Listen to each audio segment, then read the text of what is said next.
I know normally I start my videos ripping apart somebody from some team that pissed me off or just straight up call Tom Wilson an asshole. Today I wanted to do something a little bit differently. Today, April 6th, is the 4-year anniversary of the horrible tragedy in Humboldt. The Humboldt Broncos, a Saskatchewan junior hockey league team, was involved in a deadly crash which claimed the lives of 10 of the players as well as 6 members of the staff, coaches, athletic trainers, the bus driver. That tragedy was something that the hockey community was really impacted by. So I wanted to take a minute and let you guys know that there are efforts being made to keep that team's legacy alive. All of those values that were held so tightly by the team in their selflessness, respect for one another, respect for the game, giving back to the community, all of those things that are just so deeply rooted in the sport, whether you're 5 years old, having your mom tie your skates all the way up to the NHL. I hope everybody today will take a second and remember the Humboldt Broncos. And if you feel like you want to do more, you can definitely go and check out the Humboldt Broncos Tribute Campaign. It's a campaign that's trying to put together a amazing memorial and tribute center, keep the memory of these boys alive, and doing so in a way that gives back to the community and reminds everybody of the values that are the most important in life. I'll have the link for that in the bio below. And in the meantime, Humboldt, we haven't forgotten, and today especially, we are thinking of everybody lost.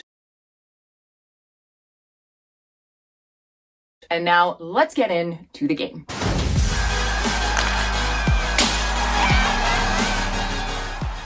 God, I love hockey. The New York Rangers have ended their 2-game losing streak last night in their 3-1 win over the New Jersey Devils. Ryan Strome came back. I know everybody wants to call him a Strome Trooper or whatever the frickin' hell. I never seen Star Wars because he misses the wide empty net. Last night we saw the impact of Ryan Strome, not just on the ice, but off the ice as well. Ryan Strome is clearly a huge source of bringing this damn team together. Fun fact, back in the day, I used to be a model. It's called a glow down. I was a model in New York City and we would hang out with all the athletes all the time. What would I do? Obviously, I was drawn to the hockey teams because I don't really care about male models or any other sport. So I was able to meet Chris Kreider quite a few times. And in those times, I don't think I've ever seen him crack a joke. I've never seen him have sarcasm. It was 100% serious, 100% of the time, all the time, always. This guy's unshakable. Ryan Strome comes back and then Chris Kreider in the post-game interview makes a joke? What? Chris Kreider making a joke is unheard of. Screwing around with Stromer in the postgame. So Ryan Strome is obviously doing something that not a lot of other people can do. Maybe Chris Kreider just didn't really like me. Not only is he bringing good times to the table, he's also bringing more opportunities across the board. Ryan Strome is a right-handed player. That opens up quite a few other options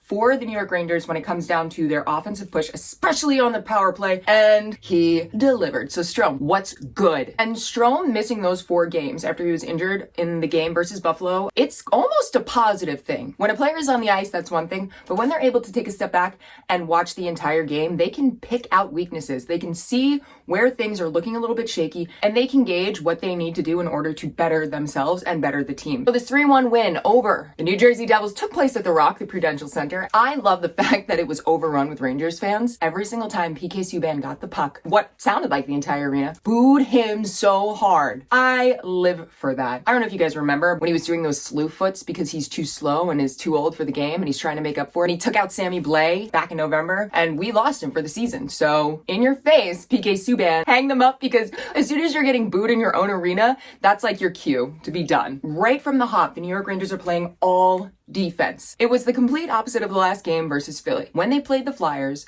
they were shooting everything. Very little defense, very little back check. And today, the New York Rangers were not really shooting the puck considering the fact that they were outshot 21-17.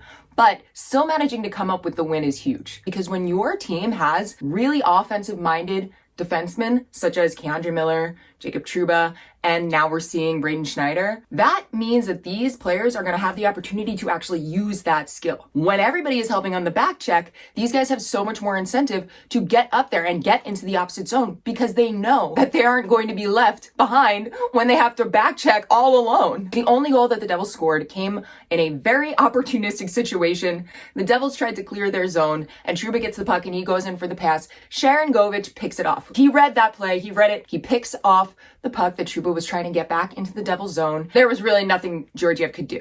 But that was really the only thing that the Rangers did wrong. 10 minutes into the first period, Braun Schneider, they call him Baby Trouba, which I love. Braun Schneider is becoming my favorite New York Ranger. He throws a hit and a half on Boquist. Big Good solid hit. No question about it, Kanj.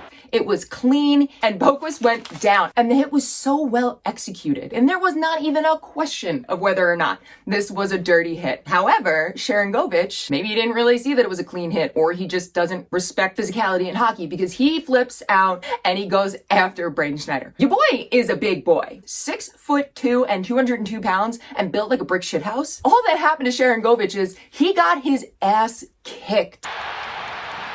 Well, Sharangovich doesn't do this. When you see him on the side, he has a knuckle print in his forehead. Landed some punches on.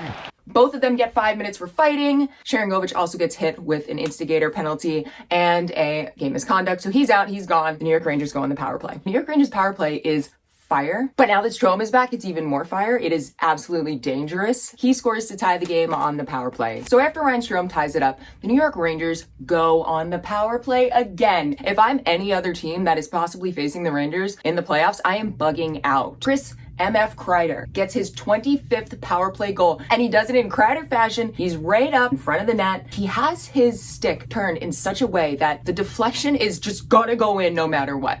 Kreider gets his 25th power play goal of the season. He breaks the franchise record. He passes Jaromir Jagr, and he now has the most power play goals on a season for a New York Ranger ever. Yes! The New York Rangers go into first intermission up 2-1. Thank you, Chris Kreider. So going into the second period, things were looking good, but I really kind of wish the Rangers would take a few more shots on goal. They didn't, because the second period, the Rangers were held to 1 shot on goal. But what we did see the Rangers do during that second period is show that their special teams aren't just limited to the power play. Their penalty kill was disgusting. We're also seeing Alexander Georgiev in net show a level of confidence that we really have been waiting for. And you're seeing his confidence. He is not quick to jump. He's actually following the shots, playing that full side to side in the net, and he's not dropping down as quickly as before. He's standing up tall, which is huge because the second a goalie drops down, unless they've called the shot perfectly, they're kind of screwed. No goals are scored in the second period. We go into the third period. The New York Rangers still up 2-1, and we got another opportunity to watch the New York Rangers have a lights out penalty kill. It was like watching an older sibling antagonizing their younger sibling. The Devils had no shot, no chance. And the defense did still hold strong. And we saw another defenseman